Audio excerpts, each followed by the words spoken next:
Welcome to GRUNG TV, the entertainment hub for news, views, reviews, and gossip. Don't forget to like, share, and subscribe, and turn on your notification bell. Welcome back to GRUNG TV. A 20-year-old man who is said to be a relative of a former Spanish town, St. Catherine Dunn, is now in police custody following a snap raid that led to a firearm seizure on Friday. The man, identified as Ronell Hope, otherwise called Ron, unemployed of Whole Harbour Road, Spanish Town, was arrested about 10 p.m. Reports are that in a joint police-military patrol conducted a snap raid in the Ellerslie Plain community, during which the accused was seen and accosted. During a search, a 6-gauge 9mm pistol with a magazine loaded with 14 9mm rounds of ammunition was reportedly found in his right front pants pocket. Hope has since been charged with illegal possession of firearm and illegal possession of ammunition. The Westmoreland police arrested and charged 11 persons for breaches of the Disaster Risk Management Act after they were reportedly found at an illegal birthday party at a resort in West End, Negril in the parish on Monday night. Reports are that about 11:45 p.m., the police conducted a targeted raid at the premises where they found 11 persons, including 3 females, at the illegal birthday party. They were subsequently taken to the Negril police station where they were arrested and charged with breaching the Disaster Risk Management Act. The Westmoreland police arrested a total of 29 persons for breaching the act over the Easter lockdown weekend. The Easter weekend was the second of 3 consecutive weekends lockdown announced by the government with the aim of reducing the spread of COVID-19 in Jamaica. The trial of 3 relatives of incarcerated Tivoli Gardens gangster Christopher Coke, including his son and 4 co-accused implicated in the murder of another gangster, Patrick P. Boy Davis, failed to get underway on Wednesday. When the matter was called up before Justice Leon Pusey in the Home Circuit Court, it was disclosed that one of the defense attorney in the case was ill. Additionally, the prosecution requested additional time to prepare their case against the 7 accused persons, inclusive of a woman. Against that background, Justice Pusey remanded all 7 individuals in custody until April 19, when the trial is expected to begin. Those charged with Davis' murder that was committed on March 12, 2018 are Angel Leon Livity Coke and Christopher Titiman Coke Jr., brother and son, respectively, of Dodos, and his younger brother, Lanchester Bamati Coke. The others charged with murder are Leisha Jones, David Alien Biggs, Wayne Ratty Page, and Delmarco Seppers. The accused are also charged with other offenses related to the murder, including conspiracy to murder, illegal possession of firearm, and illegal possession of ammunition. The deceased was said to be the leader of the Denhamtown-based Screamers gang, which was locked in an intense ongoing feud which rivaled gangsters from the Tivoli Gardens at the time of Davis' murder. Davis had reportedly influenced a group of gangsters from Denhamtown to mount opposition to the rule of law that was said to have been imposed on West Kingston, including Denhamtown, by enforcers from Tivoli Gardens. Investigators said a woman lurked Davis to a hotel in St. Andrew on March 12, 2018, and he was held and shot dead and his body placed in the trunk of a motor vehicle. The body was later dumped in the Bournemouth Beach area of Rockfort in East Kingston. Following a probe, the 7 suspects were charged. Prime Minister Andrew Holness has reiterated a call for more citizens to alert the police and other authorities of suspicious activities in communities. This action, he said, could ultimately lead to more lives being saved. His statement followed the discovery of a badly decomposed body believed to be that of school teacher Natalie Dawkins, which was found in a shallow grave in Sandy Bay, Clarendon on Thursday. In providing condolence to the family members, relatives and friends of Dawkins, Holness said, like many Jamaicans, he prayed and hoped for positive news even as fears of the worst lingered.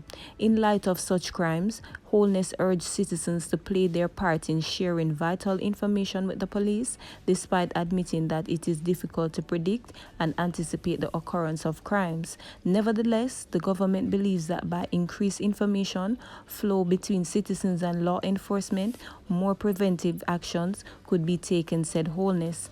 It is often the case that someone is aware of or suspects the actions of perpetrators before the actual crime is committed. A conscientious decision to alert the police or other authorities of suspicious actions in your communities or even of persons close to you could save the lives of both the victims and the perpetrators, he elaborated. Turning to the government's investment in tackling the spate of violence that has been gripping the nation, Holness said the state has invested heavily in the intelligence, forensic and cyber capabilities of police to solve crime, and we are seeing this reflection in the quick response in interdiction of perpetrators, he added. This, coupled with timely trials and fittingly strong sentences, will send an unequivocal signal to criminal elements that crime does not pay and perpetrators will be caught and dispatched to justice, asserted the Prime Minister. On that premise, he urged Jamaicans to be alert, attuned, and ready to do their civil duties by reporting crimes.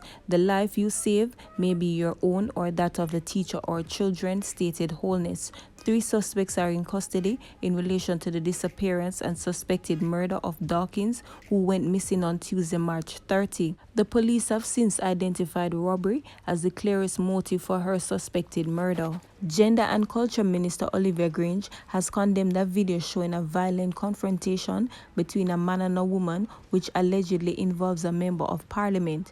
The video has been circulating on social media. In a release this afternoon, Grange said she has discussed the video with Minister of National Security, Dr. Horace Chang, and that he has asked the police to investigate the matter.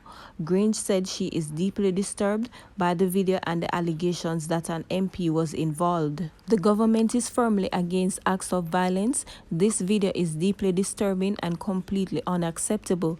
We cannot condone any act of gender-based or family violence. We cannot turn a blind eye, she said. I kept saying that we can end the violence, but it requires all of us to end the violence, and that means that we each have a role to play in ending the violence. We have to intervene in what we know happens next door, and we have to make a report, she urged. She said the government will continue its campaign against gender-based violence. We have to develop a mindset and practice in Jamaica that there is no excuse for abuse, she said. The Jamaica Constabulary Force is urging job seekers, especially young adults, to ensure employment agencies are legitimate companies before engaging in any business with them.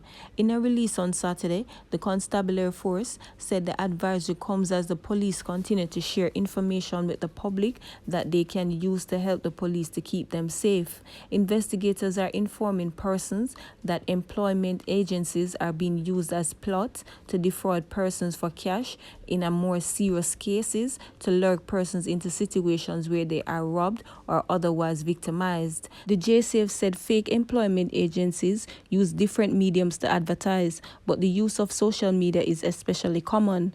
Job seekers are advised to use the tool provided on the Ministry of Labor's website to verify that an agency is in fact an authentic business licensed to operate in Jamaica. In addition, parents are encouraged to get involved in the job searches with their children and guide them accordingly.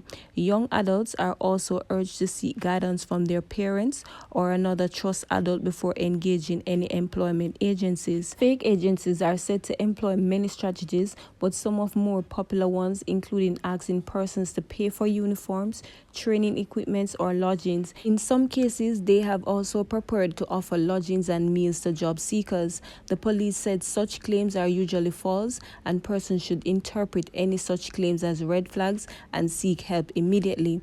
All above, the police said persons should trust their instincts with the approach that if someone feels wrong or off, call the police immediately. The JCF urged that if anyone knows or suspects that the agents being dealt with is a front of criminal activities, the person should contact the police immediately. Persons can call the 119 number or the Crime Stop at 311.